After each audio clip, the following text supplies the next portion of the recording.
Bueno, a mí el tema que me ha tocado es el inicio y progresión de la nutrición enteral por parte de la unidad de telesalud.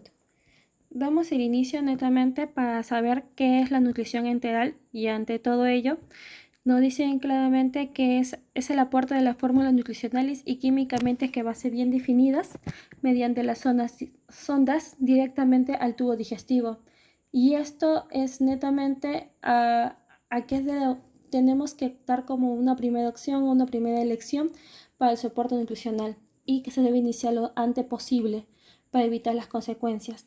Para esto nos dice que el objetivo del apoyo nutricional es uno, evitar la desnutrición que se va a convertir en la principal causa de muerte y mortalidad. ¿Y esto en consiste? Igualmente para evitar un síndrome de realimentación en los pacientes. Ahora, mejorar el índice de evaluación nutricional. Tenemos que iniciar así realmente tanto el calcio, fósforo, magnesio, el potasio, si realmente no sea un valor muy tardío de corrección.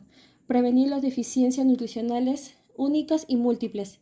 Modificar tanto las respuestas inflamatorias de las enfermedades y prevenir las complicaciones que van a estar asociadas. Para esto nos dice cuáles vienen a ser las indicaciones que vamos a poder observar. Y nos indican, como podemos observar, una que nos llega a decir que vienen a ser las alteraciones mecánicas de la deglución.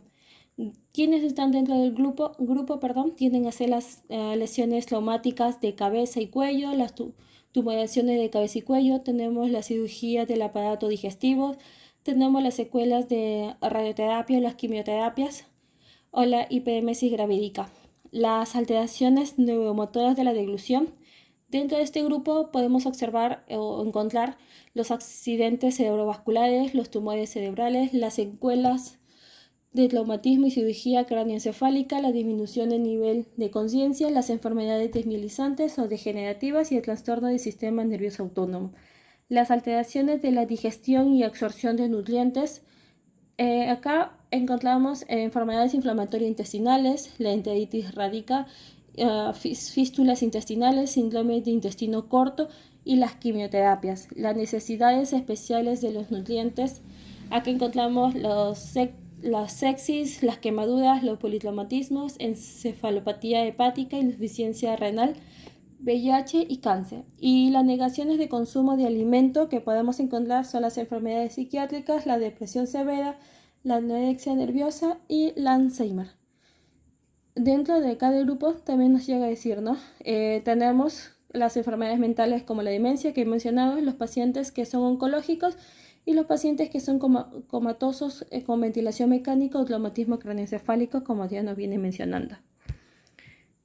Dentro de las contraindicaciones que vamos a poder encontrar de una primera instancia vienen a ser tanto la obesidad mórbida, los reflujo gastroesofágico y o esofagitis erosiva o las fístulas intestinales, la hipertensión portal y sobre todo las que mayormente vamos a poder observar son tanto las diarreas severas como los vómitos incoercibles, ya que los vómitos incoercibles vamos a poder encontrar que el volumen vienen a ser mayor de 250 mililitros, otros que vienen a ser mayor de 300, y las diarreas severas que se encuentran nos indican que vienen a ser mayor de 500 ml dentro de las 24 horas, o si no, son las que vamos a encontrar de 3 a 5 deposiciones.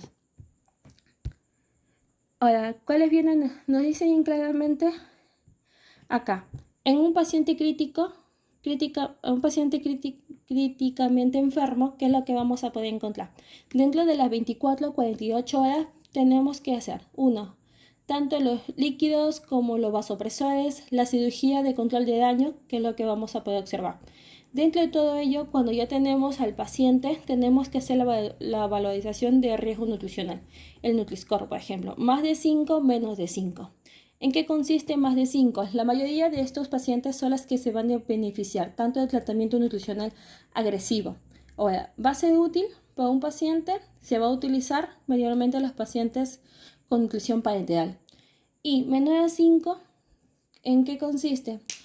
Que suelen utilizar pacientes también con la nutrición enteral, pero en ellos, cuando vienen a ser utilizable la nutrición enteral, el uso de vasopresores que van a estar disminuyendo o pacientes que esté estable o pacientes que no tengan ni un vasopresor.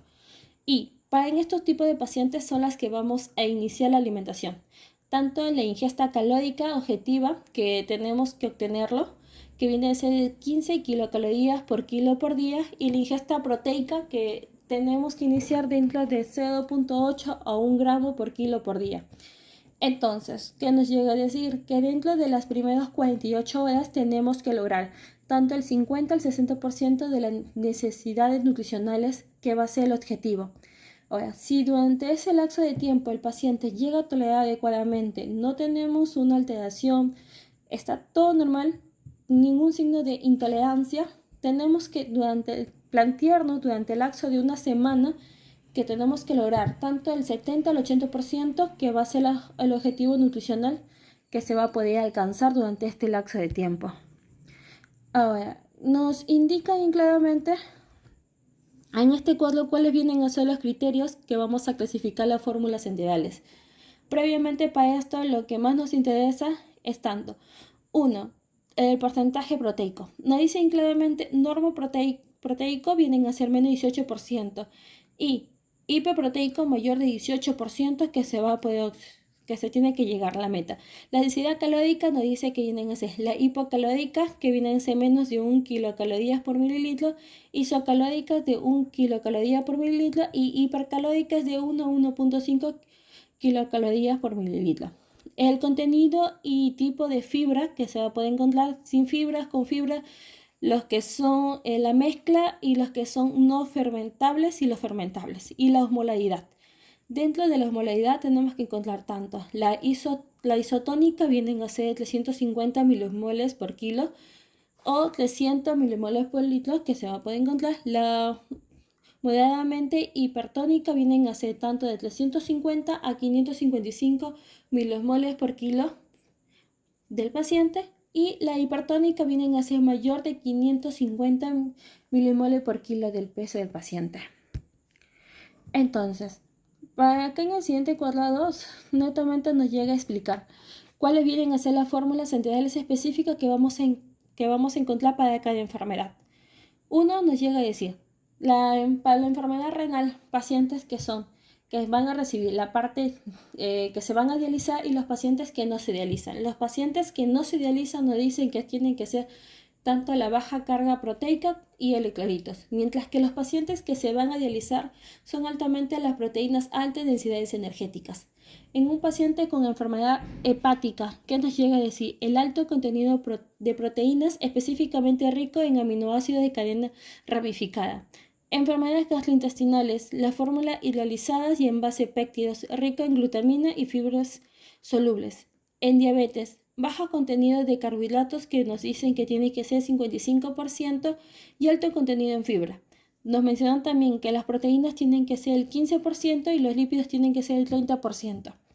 El estrés o los inmunomoduladores nos llega a decir que tienen que ser ricos en glutamina o arginina, como los ácidos grasos como omega 3 y los nucleótidos. Enfermedades pulmonares tenemos que ser altamente en grasa. Entonces, en todo ello nos menciona, acá por ejemplo tenemos una revista donde nos menciona bien claramente los efectos del momento de la intervención del equipo del apoyo nutricional en el estado nutricional en pacientes que van a recibir el apoyo, que van a recibir nutrición integral. ¿Qué nos llega a decir? Esto es un estudio que se basó dentro de un valor de 300 pacientes, de las cuales se intervino en dos grupos, una que bien ha sido la intervención temprana de la nutrición integral, y otras que bien ha sido se llama la intervención tardía. La nutrición temprana vienen a ser 123 y la tardía es 157. Nos han clasificado en 4 ítems, de las cuales en cuatro variables. Una de ellas vienen a ser el sexo masculino y femenino, que si podemos observar dentro de la primera intervención temprana fueron el 56,1%, mientras que la tardía en masculino fue 53,5%, que es el grupo que mayormente se observó en forma tanto temprana como tardía. Mientras que en el uso de Harmonilam, ¿quiénes son las que se llegan a utilizar en uso temprano? En uso temprano fue 69,9%, mientras que en el uso de nutrición tardía fue igualmente el 68.2%. En las edades, realmente sí podemos observar que mayormente se observan tanto el uso de nutriciones enterales fueron a partir mayor de 60 a 69 años y dentro del rango las intervenciones tempranas el 19.5% y tardía fue 19.1%. Y las ingestas nutricionales o las indicaciones bioquímicas que podemos observar dentro de las formas de los exámenes laboratoriales, tenemos claramente tanto las ingestas de energía, que fue alrededor más o menos un valor significativo un poco alto, mientras que las proteínas fueron 1.101 y de las formas tempranas fue 55.4 más menos 15.1, mientras que las tardías fue 58.6 más menos 14.5. Y en el otro que tenía valor significativo, que vienen a ser tanto dentro de los exámenes que tantos nos pedimos, tanto vienen a ser la albúmina, la CREA, la hemoglobina, el PCR, son las que nos van a hacer indicaciones indicativas para ver cómo va la evolución del paciente dentro de todo este rango.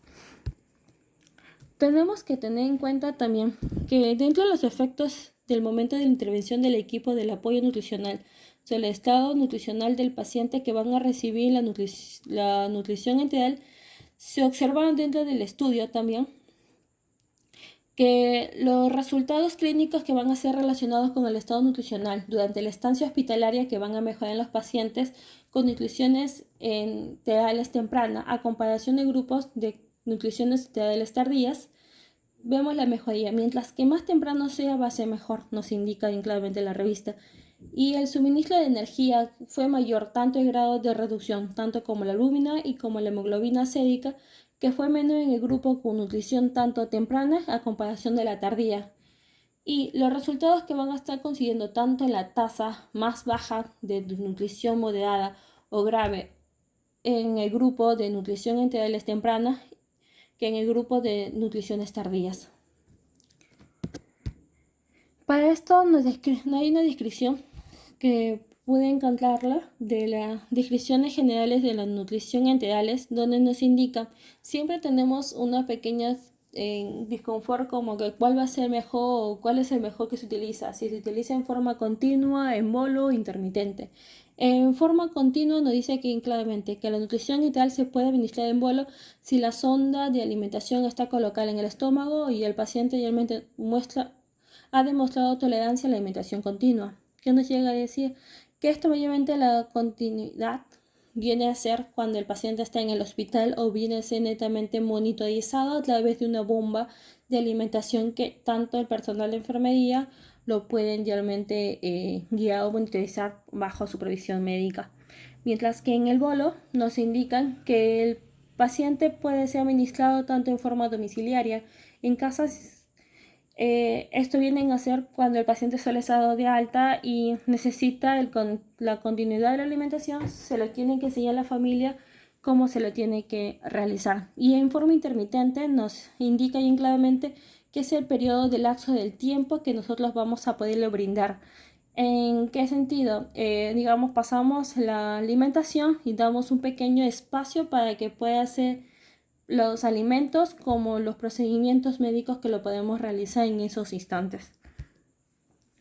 Y para ya último culminar, tenemos ya tanto las causas comunes y los tratamientos de las complicaciones que vamos a hacer relacionadas a la nutrición enteral. ¿Cuáles son las complicaciones más frecuentes de lo que vamos a poder observar? Tenemos tanto la diarrea como la hipoglucemia. La diarrea bien claramente tenemos cuáles son las causas posibles que pueden impactar. Están tanto las formas de los medicamentos, que va a incluir tanto los que incluyen las soluciones electrolíticas orales, los medicamentos de los líquidos consorbibles, magnesio, laxantes, antibióticos, inhibidores de la bomba de protones. Los impactaciones fecales o las infecciones claramente por la Clostridium difficile o la cloaca intestinal alterada o las enfermedades gastrointestinales que van a incluir, ¿no? Dentro de todo ello. Entonces, ¿cuáles vienen a ser los datos o cómo es que realmente podemos parar ante todo? Uno, tenemos que considerar tanto y cambiar la fórmula de la nutrición integral como menos concentrado, tiene que tener mayor fibra y tiene que ser basados en péptidos. Otro, tenemos que agregar las fibras de suplementarias si hay un riesgo bajo isquemia u obstrucciones gastrointestinales. Y si realmente se debe considerar tomar medicamentos antidiarreicos para si estamos pensando realmente si es una clostriditis difícil y suspender los medicamentos realmente que son ofensivos o que está tratando en esos instantes al paciente que realmente pueden ocasionar la diarrea. Tenemos en la hiperglicemia. Las causas posibles de la hiperglicemia pueden ser tanto los medicamentos, y uno de ellos vienen a ser los esteroides, las infecciones agudas o inicio de esas infecciones, tanto la diabetes o la sobrealimentación calórica o el aporte de insuficiencia de medicamentos para la diabetes. ¿Y cuáles vienen a ser los tratos o cómo se debe controlar? Uno de ellos nos dice que el objetivo de la glicemia tiene que ser de 140 a 180 miligramos por decilitro en pacientes que van a estar hospitalizados. Y esto tenemos que tener una monitorización constante dentro de las 4 a 6 horas para ver cómo sigue la glicemia. Si realmente está en infusión, obviamente tienen que ser cada 2 horas para poder controlar la glicemia. Ahora, evitar la sobrealimentación. Viene a ser el uso claramente de tanto las fórmulas que van a ser basadas en evidencias cuando no estén disponibles y para calcular bien claramente las necesidades energéticas. Y el otro que nos llega a decir viene a ser que tenemos que regular tanto las frecuencias y las necesidades de las funciones de los cambios del estado clínico. Y otro nos dice que tenemos que ajustar, tanto ajustar o agregar la insulina, los medicamentos hipoglicemiantes, tanto orales o vienen a ser si el paciente está en la UCI, utilizar la infusión para poder monitorizar constantemente. Y la suspensión de medicamentos potencialmente ofensivos o que realmente esté pasando por esos instantes el paciente. Bueno, eso es todo. Gracias.